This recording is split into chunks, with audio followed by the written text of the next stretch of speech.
إسطنبول، التي كانت تعرف سابقاً باسم بيزنطة والقسطنطينية، هي أكبر مدينة في تركيا وواحدة من أكثر المداخل أهمية تاريخياً وثقافياً في العالم. تأسست المدينة في القرن السابع قبل الميلاد على يد المستوطنين اليونانيين من ميطارة، وأصبحت فيما بعد جزءاً من الإمبراطورية الرومانية. في عام 330 ميلادي، أعلن الإمبراطور قسطنطين الكبير إسطنبول عاصمة جديدة للإمبراطورية الرومانية وأطلق عليها اسم القسطنطينية. أصبحت المدينة مركزاً رئيسياً للثقافة والسياسة والدين في العالم المسيحي.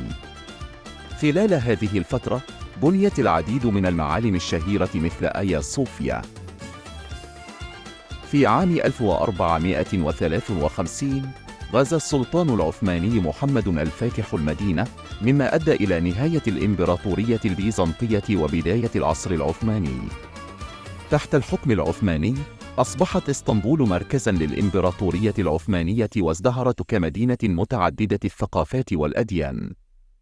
بنيت العديد من المساجد والقصور والأسواق خلال هذه الفترة، بما في ذلك المسجد الأزرق وقصر توبكبي. بعد سقوط الإمبراطورية العثمانية في أوائل القرن العشرين، أصبحت إسطنبول جزءاً من الجمهورية التركية الحديثة. على الرغم من أن العاصمة نقلت إلى أنقرة، إلا أن إسطنبول استمرت في كونها المركز الاقتصادي والثقافي للبلاد. اليوم تعتبر إسطنبول واحدة من أكبر المدن في العالم، حيث يبلغ عدد سكانها أكثر من 15 مليون نسمة. المدينة معروفة بتنوعها الثقافي والمعماري، حيث يمكن للزوار استكشاف المعالم التاريخية مثل آيا صوفيا والمسجد الأزرق، بالإضافة إلى الاستمتاع بالحياة العصرية في مناطق تقسيم وبيوغلو. الأماكن السياحية في إسطنبول: المسجد الأزرق. سلطان أحمد معروف ببلاطه الأزرق الجميل، وهو أحد أشهر المعالم في إسطنبول. آيا صوفيا، كنيسة سابقة ثم مسجد والآن متحف، وهو تحفة معمارية لا بد من زيارتها. قصر توبكبي كان مقر إقامة السلاطين العثمانيين، ويقدم إطلالات رائعة على البوسفور.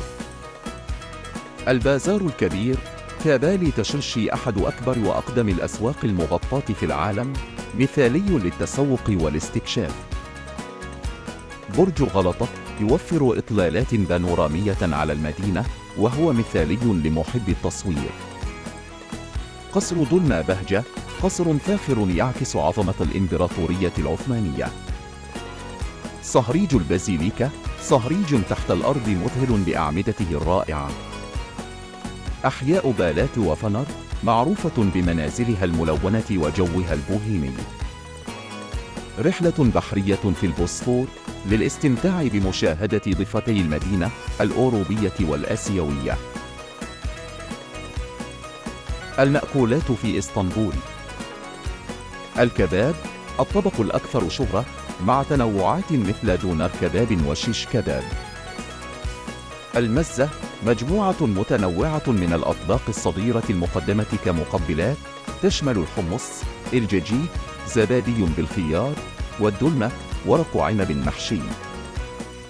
البقلاوة، حلوى مصنوعة من عجينة الفيلو، العسل، والمكسرات. لوفر، سمك أزرق من البوسفور، غالباً ما يشوى ويقدم طازجاً. تستي كباب، يخنة لحم تطهى في وعاء خزفي، يكسر عند التقديم. بيدا، نوع من البيتزا التركية، غالباً ما تحشى بالجبن أو اللحم أو الخضروات. كومبير، بطاطا مشوية محشوة بالزبدة والجبن ومجموعة متنوعة من الإضافات. الشاي التركي والقهوة التركية، لا غنى عنهما لتجربة أصيلة. يقدم الشاي غالباً في أكواب على شكل زهرة التوليد، والقهوة قوية وعطرة. الراحة التركية، حلوى جيلاتينية بنكهة ماء الورد أو الليمون.